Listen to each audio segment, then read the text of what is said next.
Oh, the mysterious dream world. Today, I would like to share a very curious dream I had recently. My intention for sharing is largely personal because this gives me a format in which I can process my thoughts and dive into my subconscious quite a bit more deeply than I've done in the past. I'd love for this to be a way for me to give my subconscious permission to continue to share insights and symbols with me. My hope is that maybe my dream was meant for more than just myself, and in sharing, maybe someone else will hear what they need to hear today. Please comment if there's any insights that stuck out to you or thoughts that you have while listening so that we can learn and grow together. To give some background, Elizabeth April, another YouTuber, she loves to channel and receive beautiful answers to questions that she asks. She recently shared a video talking about how some people have a special role in this life, which includes work that's done in the dream world. That definitely resonates with me in this case, because I frequently have dreams that are active and leave me feeling a bit tired upon waking up. This dream I'm about to share was definitely one of those types of dreams for me. Also note that a lot of the dream for me was simple in the storyline itself that took place, but what's more difficult to describe is that feeling of being in the different parts of the dream. So I'll try to describe the very best way that I can. The dream had a very futuristic feel to it, as if it were happening in some distant place with advanced technology. I actually don't know if the first scene took place on a planet, just in a simple building, or in outer space, in some sort of hub, but it seemed to have more like the feel of being on a planet.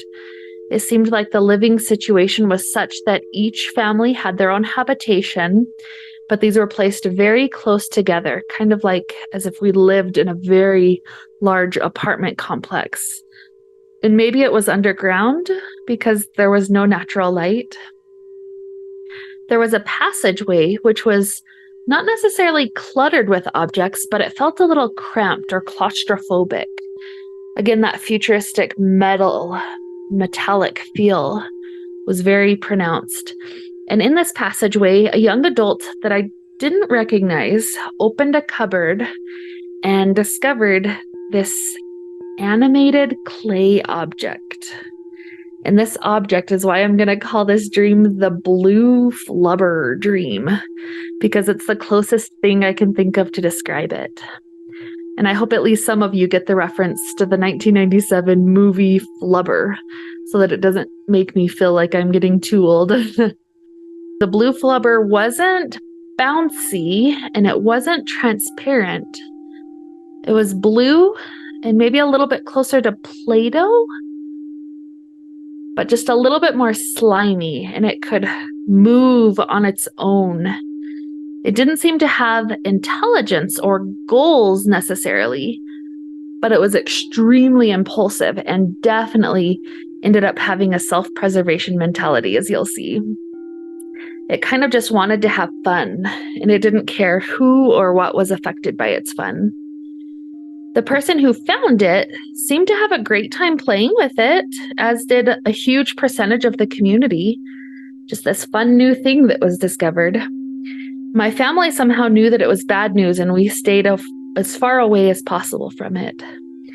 That foreshadowing definitely came true, because it was almost like the bringer of a plague, and it ushered in a sort of apocalyptic future where people who came in contact with the blue flubber would die within a few days of exposure. The hard part was that because the blue flubber was so impulsive and small, you couldn't really predict what it was wanting to do and how to stay away from it, because even the air vents could be an issue.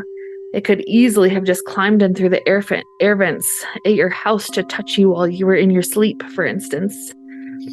That was about the extent of the introduction and the exposure that we got to the blue flubber in my dream. It was enough to know that it was deadly, it was innocent, but it was ruthless.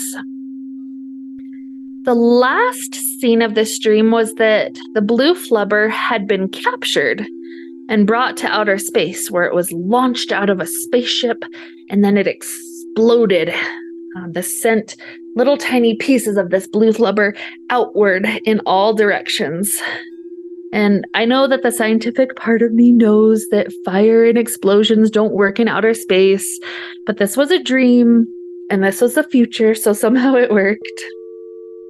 Anyways, this part of the dream wasn't observed by me as a person, but it was just me as an observer, kind of like watching a movie.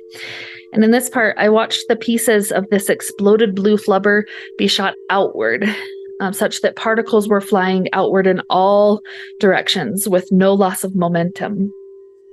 Then at the center, it's like I zoomed in and I saw two of the particles of the blue flubber joined together, and bloop, it was back into one.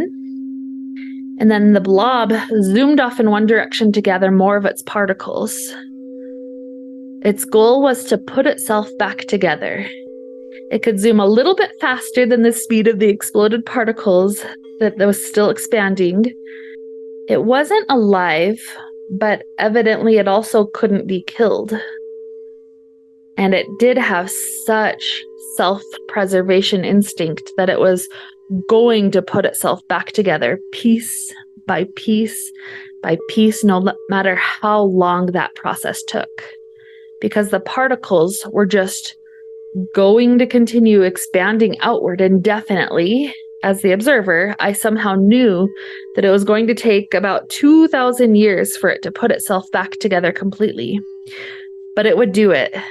And then it would return or go somewhere new and likely do nothing different than what it had been doing, because it wasn't sentient. It wasn't capable of learning from its mistakes, and it definitely didn't have compassion or even awareness of the tremendous damage it inflicted upon everyone and everything else around it.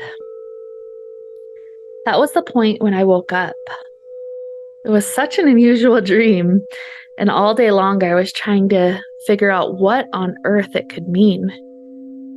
What was my subconscious trying to work through? It was when I was thinking about how sad I felt after all the destruction the blue flubber did, and that it would refuse to learn from it, that I began to think of a possible interpretation. The blue flubber didn't care what it did or how it did it. It was just impulse and self-preservation as its top goal. I think of this scene of it putting itself back together just to do it all over again, and it made me realize that perhaps the blue flubber represents the ego. A lot of my understanding of the ego comes from the amazing book called The Untethered Soul. The ego likes to make you think it is you. But if you stop and actually listen to yourself having a conversation with yourself, you begin to realize that there's a part of you that's the observer and the part of you that wants to analyze and judge and understand everything in relation to you. And that second part is the ego. The funny thing is that the ego is pretty insane, because if you come up with a counter argument to what it's saying, it will switch sides and begin arguing for the second side, the opposite. It doesn't really care about being good or bad or right or wrong. The only thing it really cares about is that you give it attention. And this is because only by giving it attention can it continue to exist. The ego is us identifying with anything. It could be your truth today that you're young, tall, blonde, a runner, a daughter, a girlfriend of Joe, a worker at Sonic, and a straight-A student. None of these things are bad by any means. But the thing is that by identifying and attaching to any of it, then when we lose it, we naturally create pain for ourselves. And the thing is that one important part of life is that we eventually will have to say goodbye to everyone and everything, especially things that we attached ourselves to. We eventually won't be young. Maybe we'll become hunched over and we won't be as tall. Maybe our hair will all fall out because of genetics or hormones. Maybe we break a leg and we can't run anymore, or break up with the boyfriend Joe, or get fired from the Sonic job, or get the first B on our report card. And sooner or later, we have to give up each and every part of this identity. Sooner or later, we have to give up that identity, sometimes in more gentle ways, and sometimes in harsher ways. After all, if you identify to the height that you were at 4 years old, what would happen to you when you become a different height at 10 years old? Are you the 4-year-old self, or are you the 10-year-old self? The problem with the ego is simply that it creates such pain for us when it tries to attach and cling onto how things once were, so that we will no longer permit change. I'm not trying to say that the ego isn't a tool and that it's not useful or even necessary to parts of this life. But what I'm saying is that ultimately, in the goal of the progression of the soul, the ego won't get us where we need to go. So, in my dream, the problem with the blue flubber wasn't that it existed. It seemed to be the essence of joy and playfulness when it was with the people. But then its presence seemed to leave a mark on the people that made it such that they died. And perhaps that's symbolic of a spiritual death, or in other words, the soul not being able to complete the goals that it came here to do.